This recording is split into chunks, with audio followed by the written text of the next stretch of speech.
Welcome to the show. Today we are joined by Kim Maren Ekrutt. She's a global vice president and co-head of the industry unit for utilities at SAP. And she recently gave a presentation at Charts, highlighting that utilities must really know their customers and be more than just commodity providers. This is something I'm very passionate about and I agree wholeheartedly with. We are here to talk about how AI is reshaping the customer experience, especially in the utilities and the energy sector. And just to kick this off, Kim, I mean, AI is everywhere. I was in Silicon Valley for the past 2 weeks, and I'm not joking that every other billboard, on the way from Silicon Valley to San Francisco was an AI ad. So things are changing fast. So I really look forward to talk to you about this, how it applies to customer experience. So welcome. And let's start broadly. How is AI shaping energy companies' customer experience? And what excites you most about it? Thanks for having me. And AI is really everywhere, especially within the last 2 years. It has a huge boost into any direction within our daily lives. And if we are looking at ourselves being a customer of one or many utilities, not only for energy, for water, for gas, and everything around that, it really will change. And you already see the first glimpse on this, how we interact with our utilities. Usually you call someone and then they start really, who are you? Where are you living? How long have you been a customer? What's your issue? We want to get rid of this repeatable task and really put the customer on spot based on the data which is already available, because this is really boring for us as customers ourselves. On that, though, can you share a story where AI has really transformed the customer interaction for one of SAP's clients? First to mention, AI really got into our minds thanks to ChatGPT and natural language models. So how we can have conversations with a tool in a natural way, which feels like a bit of human in that space. But artificial intelligence is way longer in our lives already. So there are certain areas which are maybe not the customer first touch point, but within the utilities, where we already shipped 10 years ago solutions around implausible meter readings that we find out another human has to walk through every meter reading and find out, oh, this is double, we are missing some in that area. Same for outsmarted billing documents. So when I started my career, still people were looking at bills and find out, is it the one we need to book? When does it need to be booked in that areas? Even this is already facing into the customer's direction. We are faster in delivering insights and information about the billing process, how much has already been paid, or in any kind of that direction. This is the broader framing we see for many times. With the newer technologies, we see many directions. Within the customer experience space, for sure, everything around the customer service is changing fast. So we already shipped the first embedded AI capabilities exactly to have the better customer touch points and support the service agents to be faster. We have a customer in the US, was our first customer around all those service areas, who said now we're able to engage and train new service agents within 1 week instead of 4 weeks to have them up and running and do a great customer service into that direction. Other areas we see is, of course, how to observe the grid. We are always looking into the direct customer exchange, but if we really look at it, each and everyone wants to have energy from the plug. And if this is not working, this is the first thing we're doing, taking up the phone and calling our utility. So observing the grid operation, any areas from business AI already used. For example, South Australia Power Networks is one of the customers who implemented this to have a better energy supply and at the end happier customers. Interesting, thank you. You did talk about the human. You talk about the human touch when you were talking about this. I mean, automation is obviously great, but still customers want the human touch. How do you strike the right balance? But before you answer that, so because I can refer to my trip to the US. So I mean, then they're even talking about machines having feelings. So that's the right balance is very hard to strike. How do you strike it? Yes, when you were talking about machine and feelings, I think about iRobot, this movie where kind of about this robot taking care even of elderly people.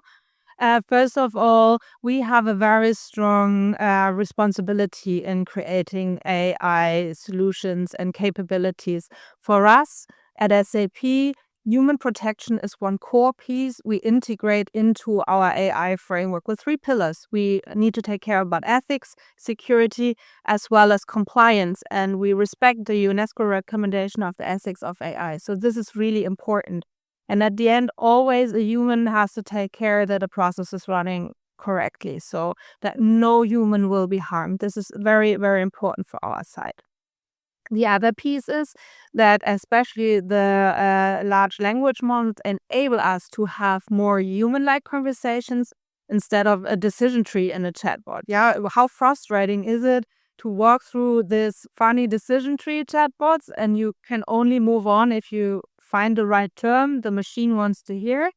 So this is where kind of we might not want or cannot have a human interaction at a certain point in time because we only have time at 10 p.m. to clarify something on our energy bill. But at the same time, I want the service agent to pick it up at the end where I've been with the technology in that piece. So to have the right balance, we need to mark, of course, that it's an AI conversation, that it's an AI bot which is interacting, but at the same time, it should not feel disruptive or artificial in that part that I have to think what the machine wants to listen to. Oh, this is fascinating. And there's so many avenues to look into. I mean, from feelings to ethics to tech. I mean, it's just fascinating. But on that, because you're doing it for a while and you're a leader in the space, have there been any unexpected pitfalls or lessons learned when you're introducing AI into customer journeys? Yes, several. And I would say fail often, yeah, because this is where we learn best from if we do fail and if not everything is working out at the beginning. So, artificial intelligence is not magic, it's data based. So, one of the big pitfalls is you introduce AI and all your issues, which are founded by having a bad data management, won't be solved. So you need to have a good data foundation to be fed into the AI models. This is for sure one of the bigger parts. We already know from all those reporting efforts where we were having a huge business warehouse initiatives 20 years ago. When you did that well, you have the best data foundation for any AI model in your place. The other piece is everyone is expecting like the new huge innovation and waiting for the huge case. And sometimes is the tiny piece in that. That is really a case summary that you see user energy usage prediction for a customer and can maybe consult him better which tariff he needs or which rate he should take in that space. And of course, we see sometimes a lock-in of people. When you introduce AI within companies, everyone has in mind, oh, there might be layoffs because we are introducing AI. The gaps in workforce we will see in the future. So we have less people who need more service. And in this space, there are many opportunities, but unfortunately, the opportunities within AI are sometimes connected with bad news, where I would say we can we can enable employees to do better work instead of kind of being laid off in that space.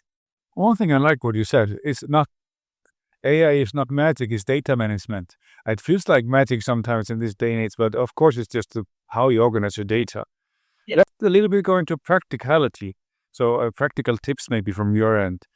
For utilities and energy companies that are just dipping the toe into AI for customer experience, what would you say are the first practical steps? One of them you already touched again, it's keep your data together and in best case in one platform. This is at least what we're kind of practicing and preaching with the data models SAP is shipping in that space. And start with maybe more micro AI use cases to get your experience into the company and get positive experiences for the employees, how to use it. For them, it's the change of habits. they have to understand that this piece is helping them, and they might not do a certain task anymore to research things or find things for a customer, but then they have more time to really have a human centered and customer centric conversation in that space. So do not underestimate the change process for humans in the way of working, and really emphasize the positive aspects that which is bringing the AI capabilities to their desk and their daily work to make life easier. This is the idea behind it, not getting rid of people in the center point. Interesting. Now I like the way how you phrase this. It's non-threatening, and good for everybody basically. So thanks for that. So another more practical tips. When you roll out on AI-driven experiences, how do you know it's actually making a difference? Or are you looking at satisfaction, loyalty, revenue, all of the above? Yeah, first of all, it's the time, thinking about service center interactions, the time a customer can spend with a service agent. This might even get longer, which I would say is not a bad thing in that area, because getting longer means you have deeper conversations and might really serve complex issue instead of what is the next bill getting to me. What we see is the example I already mentioned, like how fast am I able to train new people to engage with them? How is like an NPS? So some of our customers are using the NPS. We have not seen latest results there, but we're keen them if they share it with us.